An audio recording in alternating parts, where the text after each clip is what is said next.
சகோதரிகளே, இன்று உங்களுக்காக நான் திருப்பாடல் 51 சங்கீதம் வாசித்து வரப்போகிறேன். இந்த திருப்பாடல்கள் பார்த்தீங்கன்னா, இது ஒரு பாவ மன்னிப்புக்கான ஒரு மன்றாட்டு. நாம் செய்த குற்றங்கள் அனைத்திற்காகவும் இறைவனிடத்தில் மன்றாடுமான ஒரு திருப்பாடல். இறைவனிடத்தில் நாம் தனியா அமர்ந்து காலையிலே எழுந்து இறைவனுடைய இந்த திருப்பாடலை, இந்த மன்னிப்பு மன்றாட்டை இறைவனிடம் நாம் மன்னிப்பு கேட்டோமேயானால் அந்த நாள் முழுவதும் இறைவன் நமக்கு பெரும் ஆசீரை தருவார்.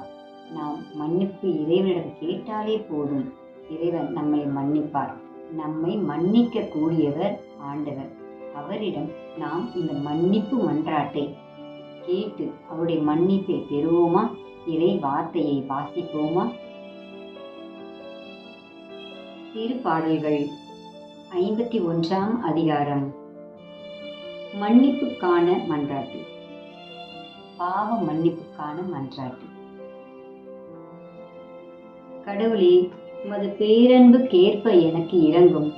உமது அளவற்ற இரக்கத்திற்கேற்ப என் குற்றங்களை துடைத்தருளும். என் தீவினை முற்றிலும் நீங்கும்படி என்னை கழுவியருளும். என் பாவம் அற்று போகும்படி என்னை தூய்மைப்படுத்தியருளும். ஏனெனில் என் குற்றங்களை நான் உணர்கின்றேன். என் பாவம் எப்போதும் என் மனக்கண்முன் நிற்கின்றது. உமக்கு எதிராக நான் பாவம் செய்வேன், உன் பார்வையில் தீயது செய்வேன். எனவே உன் தீர்ப்பினால் உன் நீதியை வெளிப்படுத்தியுள்ளேன். உன் தண்டனை தீர்ப்பில் நீர் மாசற்றவராய் விளங்குகின்றேன். இதோ தீவினையோடு என் வாழ்வை தொடங்கினேன். பாவத்தோடு என் அன்னை என்னை கருத்தாங்கினாள். இதோ நீர் விரும்புவது உள்ளத்து உண்மையே. மெய் ஞானத்தால் என் மனதை நிரப்பும். ஈசோப்பினால் என்னை கழுவியருளும். நான் உண்மையாவேன், என்னை கழுவியருளும். உரை பணியிலும் வெண்மையாவேன். மகிழ்வொலியும் களிப்போசையும் நான் கேட்கும்படி செய்யும். நீர் நொறுங்கிய என் எலும்புகள் களி கூறுவனவாக. என் பாவங்களை பாராதபடி உன் முகத்தை மறைத்து கொள்ளும். என் பாவ கரைகளை எல்லாம் துடைத்தழும். கடவுளே, தூயதோர் உள்ளத்தை என்னுள்ளே படைத்தழும். உறுதி தரும் ஆவியை, புதுப்பிக்கும் ஆவியை என்னுள்ளே உருவாக்கி அருளும். உமது முன்னிலையில் இருந்து என்னை தள்ளி விடாதேயும். உமது தூய ஆவியை என்னிடமிருந்து எடுத்து விடாதேயும். உம் மீட்பின் மகிழ்ச்சியை மீண்டும் எனக்கு அளித்தருளும். தன்னார்வ மனம் தந்து என்னை தாங்கியருளும். அப்பொழுது குற்றம் செய்தோருக்கு உம் வழிகளை கற்பிப்பேன்.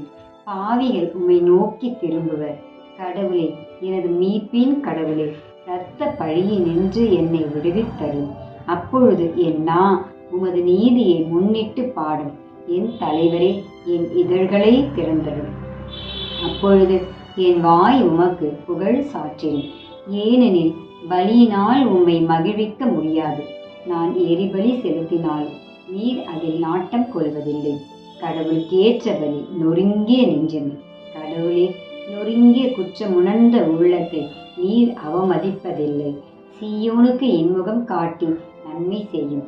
எருசலேமின் மதில்களை மீண்டும் கட்டுவீராக. அப்பொழுது எரிபலி, முழு எரிபலி எனும் முறையான பலிகளை விரும்புகிறேன். மேலும் இளம் காளைகள் உமது பீடத்தில் பலியாக செலுத்தப்படும்.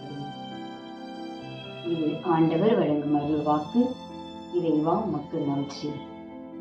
என் அன்பான சகோதர சகோதரிகளே, நீங்களும் இந்த திருப்பாடலை கேட்டு தினமும் 51 திருப்பாடலை கேட்டு மகிழ்ந்து இறைவனிடம் நம்முடைய குற்றங்கள் குறைகள் எல்லாவற்றிற்காகவும் இறைவனிடத்தில் மன்றாடுவோம். மற்றவர்களும் கேட்டு ஆசீர் பெற ஷேர் பண்ணுங்கள், லைக் பண்ணுங்கள். குறைகள் இருந்தால் கமெண்ட் செய்க, சப்ஸ்கிரைப் பண்ணுங்கள். Praise the Lord.